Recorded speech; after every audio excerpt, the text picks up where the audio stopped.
थोड़ी देर पहले आपने कहा, दादा हमको समय मिलता नहीं है। नहीं, नहीं, समय हम निकालते नहीं हैं। 5 मिनट भी, 10 मिनट भी, गाड़ी में बैठे हो, आँख बंद करके अपने भीतर देखो, क्या है मेरे भीतर सत्य? मैं भी अकेला हूँ। आँख बंद करके तो वैसे भी अकेले हैं, हमारे भीतर से भी ईश्वर है। तो उनको ही देखने की कोशिश, तुम कौन हो? मैं कब आया? आपने मुझे क्यों भेजा? क्या मैं फिर से अगले जन्म में फिर से इस चक्रव्यूह में पड़ने वाला हूँ? क्या आप मुझे मुक्त करने वाले हो? ये विचार आपके भीतर रोज़ होनी चाहिए। जो संत कहते हैं ना कि युद्ध जो है, युद्ध मेरे भीतर भी होता है, बाहर भी होता है और सबसे बड़ा युद्ध भीतर है, क्योंकि खुद को ठीक करना है, खुद को खुद से जीतना है। जहाँ पर जो गलत है, जो बुरा है, उसको आपको साइड करना है और धीरे-धीरे, धीरे जो अच्छाई है, जो सत्य है, उसके साथ चलना है। तो आपको अगर इस चक्रव्यूह से बाहर निकलना है, तो यही करना होगा जो चक्रव्यूह के बाहर है, जो आपके ईश्वर, जो सत्य स्वरूप, आपका चॉइस है, आपको कैसे चलना है। जो दिल से लगता है, उस तरह से चलें। रामकृष्ण परमहंस जैसे हैं ना, उन्होंने काली माँ को देखा और रूप में देखा और रूप में डूब गए और बाद में निराकार हो गए।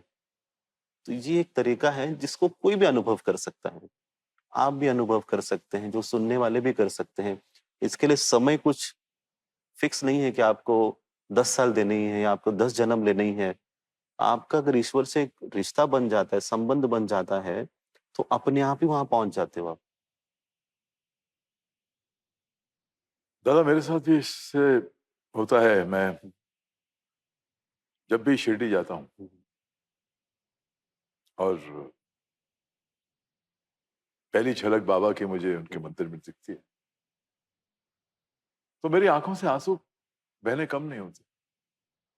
और ये दुख के आंसू नहीं है, प्रेम के आँसू। ये प्रेम के आंसू हैं, क्योंकि लगता है कि प्रेम। और एक और बात, जब मैं हमेशा आपसे जब भी बात करता हूँ तो आप जिस तरह समझाते हैं, तो उसमें से एक बात जो है वो हमेशा मुझे पकड़ में आ जाती है। जैसे खुद को खुद से जीतना है, 5 लफ्ज हैं, लेकिन सबको एक्सप्लेन कर देते हैं। चलिए कोशिश करेंगे। ज़रूर, ज़रूर। खुद को खुद से जीतना है। हम तो दुनिया को जीतने के पे लगे रहते हैं, हुँ, अपने पड़ोसी की जीतने में लगे रहते हैं, अपने दोस्तों को जीतने में लगे रहते हैं। हमेशा की तरह आपसे बात करने में वही आनंद, वही सुकून, वही शांति मिली। और आई एम श्योर कि ये हमारी जो गुफ्तगू रही, हमारा जो ये वार्तालाप रहा, ये सिर्फ इस मोमेंट के लिए, इस लम्हे के लिए करेंगे नहीं हुँ, होगा। हुँ। हम आगे भी चल के बात करेंगे। Thank you.